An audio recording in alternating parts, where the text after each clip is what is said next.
नमस्कार, मैं हूं शम्स तहर खान और आप देख रहे हैं वारदात। उत्तराखंड के चर्चित अंकिता भंडारी मर्डर केस में पौने 3 साल बाद कोटद्वार की एक अदालत ने 3 लोगों को उम्र कैद की सजा सुनाई है। सजा पाने वालों में बीजेपी नेता और उत्तराखंड के एक पूर्व मंत्री का बेटा पुलकित आर्य और उसके रिजॉर्ट में काम करने वाले 2 मुलाजिम शामिल हैं। 19 साल की अंकिता भंडारी की लाश एक नहर में मिली थी। दरअसल अंकिता भंडारी जिस रिजॉर्ट में रिसेप्शनिस्ट थी, वहां जिस्म फरोशी का धंधा चल रहा था। पुलकित आर्य और सौरभ भास्कर, अंकित गुप्ता उर्फ पुलकित, इन पर 302 भारतीय दंड संहिता में 50,000 रुपये जुर्माना, आजीवन कठोर कारावास। इसमें 302 में आजीवन कारावास की सजा तीनों ही अभियुक्त पुलकित आर्य, सौरभ भास्कर, अंकित को सुनाई गई है। देखिए, संतुष्ट तो मैं नहीं हूँ, पर थोड़ा सी मेरी बेटी की आत्मा को थोड़ा शांति मिली होगी। संतुष्ट तो मैं तब होंगी जब इनको फांसी की सजा मिलती। पुलकित आर्य उम्र कैद, सौरभ भास्कर उम्र कैद, अंकित गुप्ता उम्र कैद। अंकिता भंडारी के यही वो 3 कातिल हैं जो अब जब तक जिंदा रहेंगे जेल की सलाखों के पीछे रहेंगे, क्योंकि इन तीनों को ही कोटद्वार की एक कोर्ट ने 19 साल की अंकिता भंडारी के कत्ल के इल्जाम में उम्र कैद की सजा सुनाई है। ये वो वाली उम्र कैद है जिसमें पूरी उम्र कैद हो जाती है। पुलकित आर्य और सौरभ भास्कर, अंकित गुप्ता उर्फ पुलकित, इन पर 302 भारतीय दंड संहिता में 50,000 रुपये जुर्माना, आजीवन कठोर कारावास। आईपीसी के 201 में 10,000 रुपये जुर्माना और 5 वर्ष का कठोर कारावास। ये तीनों पे चल रहा है जो मैं अभी बता रहा हूँ। और धारा 5(1) अनैतिक व्यापार निवारण अधिनियम अपराध में 5 वर्ष का कठोर कारावास, 2,000 रुपये का जुर्माना।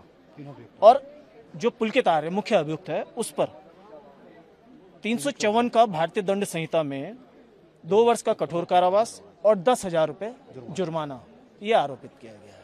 इसमें 302 में आजीवन कारावास की सजा तीनों ही अभियुक्त पुलकित आर्य, सौरभ भास्कर, अंकित को सुनाई गई है। और साथ साथ उनको 50,000 रुपये का जुर्माना भी करा है। और अन्य धाराओं में भी जैसे 201, 304D में भी उनको अलग अलग सजा सुनाई गई है। देखिए, संतुष्ट तो मैं नहीं हूँ, पर थोड़ा सी मेरी बेटी की आत्मा को थोड़ा शांति मिली होगी। संतुष्ट तो मैं तब होंगी जब इनको फांसी की सजा मिलती। मेरे जीते जी इनको फांसी हो जाती तो सबसे अच्छा रहता है, क्योंकि जिस तरह से इन्होंने मेरी बेटी के साथ इतना बुरा किया और हमारी ज़िंदगी भी नर्क बना दी, ये एक माँ ही समझ सकती कि अपनी बेटी को खोने का क्या दुख होता है। चलिए अब आपको बताता हूँ कि अंकिता भंडारी की पूरी कहानी आखिर है क्या। तो इसके लिए हमें 2 साल 8 महीने पीछे लौटना होगा।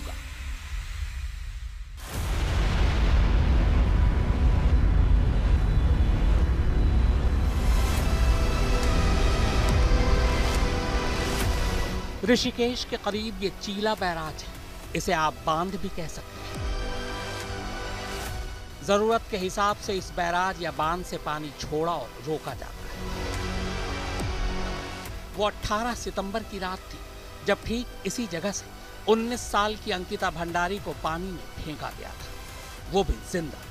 बैराज के इसी पानी में अंकिता, या यूं कहें कि उसकी लाश पूरे 6 दिनों तक डूबती, तैरती, फंसती रही।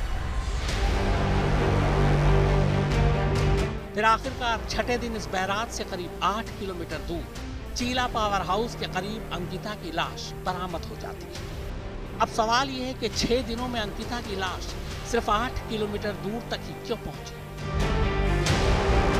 तो जवाब यह है कि अगर बैराज के पानी को कम न किया जाता तो शायद अंकिता की लाश कभी मिलती ही नहीं, और यही कातिल चाहते थे।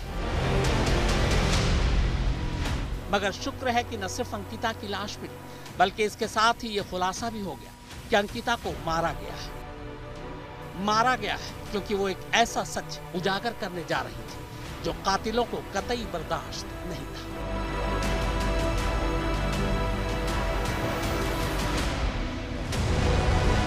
उत्तराखंड के पौड़ी इलाके का ये श्रीकोट गांव है, वही गांव जहां अंकिता पैदा हुई और जहां अंकिता का परिवार रहता है। 12वीं पास करने के बाद अंकिता ने होटल मैनेजमेंट का कोर्स किया था। इस दौरान उत्तराखंड के लोग भी कोरोना की चपेट में थे। अंकिता और उसके परिवार पर भी इसका असर पड़ा। अब जब कोरोना का कहर थोड़ा कम होने लगा तो उत्तराखंड में भी सैलानी वापस आने लगे थे। लिहाजा होटल मैनेजमेंट का कोर्स पूरा करने के बाद पिछले महीने ही 18 अगस्त को अंकिता ने हरिद्वार से करीब 8 किलोमीटर दूर वनंतरा रिजॉर्ट में अपनी पहली नौकरी बतौर रिसेप्शनिस्ट ज्वाइन की। इस रिजॉर्ट से अंकिता के घर और गांव की दूरी करीब 150 किलोमीटर है, लिहाजा रोज आना जाना मुमकिन नहीं था। ऐसे में अंकिता इसी रिजॉर्ट में एक कमरे में रहने लगी। अंकिता को रिजॉर्ट में नौकरी करते हुए पूरा 1 महीना हो चुका था और ठीक 1 महीने बाद 18 सितंबर की रात अंकिता अचानक गायब हो जाती है। पूरी रात बीत जाती है, अंकिता की गुमशुदगी की किसी को भनक तक नहीं लगती। फिर अगले रोज यानी 19 सितंबर की सुबह रिजॉर्ट का मालिक पुलकित आर्य लोकल पुलिस स्टेशन जाता है और अंकिता की गुमशुदगी की रिपोर्ट लिखाता है। इसके बाद वो अंकिता के घर वालों को भी फोन कर उसकी गुमशुदगी की जानकारी देता है। अंकिता का मोबाइल बंद था। खबर सुनते ही अंकिता का परिवार बदहवास ऋषिकेश की तरफ भागता है। अंकिता के माँ बाप 3-4 घंटे तक पुलिस स्टेशन में भटकते रहते हैं, पर उनकी रिपोर्ट नहीं लिखी जाती, जबकि वो बाकायदा पुलकित का नाम ले रहे थे। हालांकि इस दौरान पुलकित के पूर्व मंत्री पिता विनोद आर्य की उसी थाने में बाकायदा आओ भगत हो रही थी। उत्तराखंड पुलिस की बेरुखी को देखकर अब अंकिता का परिवार डीएम के पास पहुंचता है। डीएम पुलिस को आदेश देते हैं। इसी के बाद 22 अक्टूबर को पहली बार पुलिस एफआईआर लिखती है। इधर कहानी में नया ट्विस्ट तब आता है जब अचानक जम्मू में रहने वाला अंकिता का दोस्त अंकिता के पिता को अंकिता से हुई आखिरी बातचीत का ऑडियो और कुछ चैट्स भेजता है। यह अंकिता का अपने दोस्त को किया आखिरी कॉल और वो चैट। ये ऑडियो कॉल और चैट चीख चीख कर बता रहे थे कि अंकिता की गुमशुदगी के पीछे कौन और क्यों है। अब तक ये बातें सोशल मीडिया पर भी आ चुकी थी।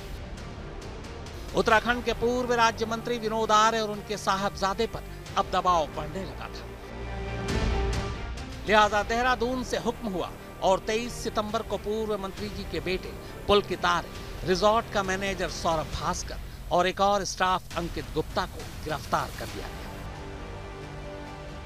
पर सवाल अब भी अपनी जगह कायम था कि अंकिता कहाँ है। जवाब पुलकित और उसका स्टाफ ही दे सकता था। शाम होते होते पुलकित ने मुंह खोल ही दिया। फिर उसने अंकिता का पूरा सच बयान किया।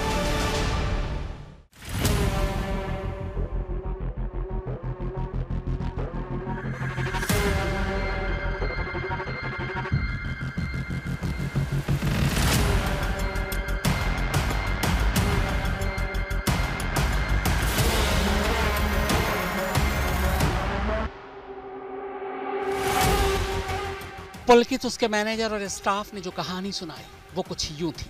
18 सितंबर की शाम पुलकित और अंकिता के बीच झगड़ा हुआ। अंकिता का गुस्सा शांत करने के लिए पुलकित उसे अपने साथ ऋषिकेश ले गया। चारों एक स्कूटी और बाइक पर गए थे। रिजॉर्ट से करीब 8 किलोमीटर दूर चीला बैराज के करीब चारों रुके।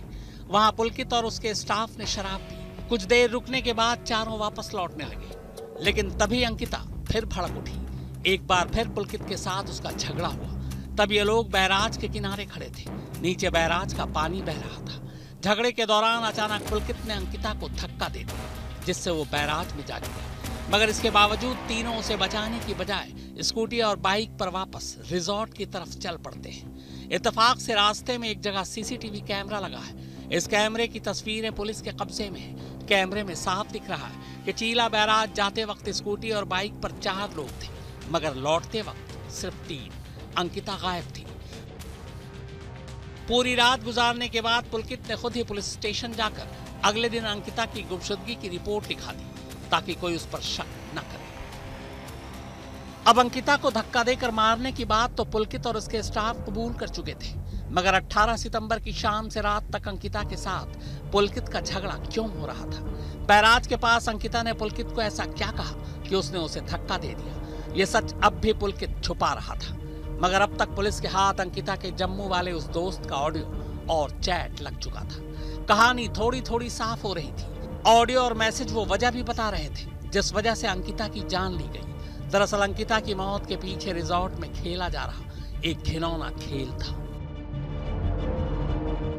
पुलकित के पिता विनोद आर्य उत्तराखंड के पुराने बीजेपी नेता हैं, वो भी कद्दावर नेता। एक वक्त में वो उत्तराखंड के दर्जा प्राप्त राज्य मंत्री भी रह चुके हैं। इलाके में उनका अच्छा खासा दबदबा है। बाप की ऊंची पहुंच का फायदा पुलकित ने उठाया। अपराधी किस्म का पुलकित बाप के रसूख से हरिद्वार से करीब 8 किलोमीटर दूर जंगल के अंदर करीब 5 साल पहले एक रिजॉर्ट बनाता है। 2018 में बाकायदा रिजॉर्ट सैलानियों के लिए खोल दिया जाता है। जंगलों की खामोशी और तन्हाइयों के शौकीन सैलानियों के लिए यह रिजॉर्ट एक बेहद खूबसूरत जगह थी। अंकित वर्मा, कोटद्वार, आज तक। अंकिता भंडारी मर्डर केस को शुरू से ही दबाने की कोशिश की गई थी। यहां तक कि कत्ल की थ्योरी पर भी सवाल उठाए जा रहे थे, और ये सब कुछ इसलिए हो रहा था क्योंकि उत्तराखंड के एक ताकतवर नेता का बेटा शक के घेरे में था। यहां तक कि इस केस में अंकिता के उस दोस्त को भी फंसाने की कोशिश की गई, जिसकी वजह से अंकिता के कत्ल की सच्चाई सामने आई थी।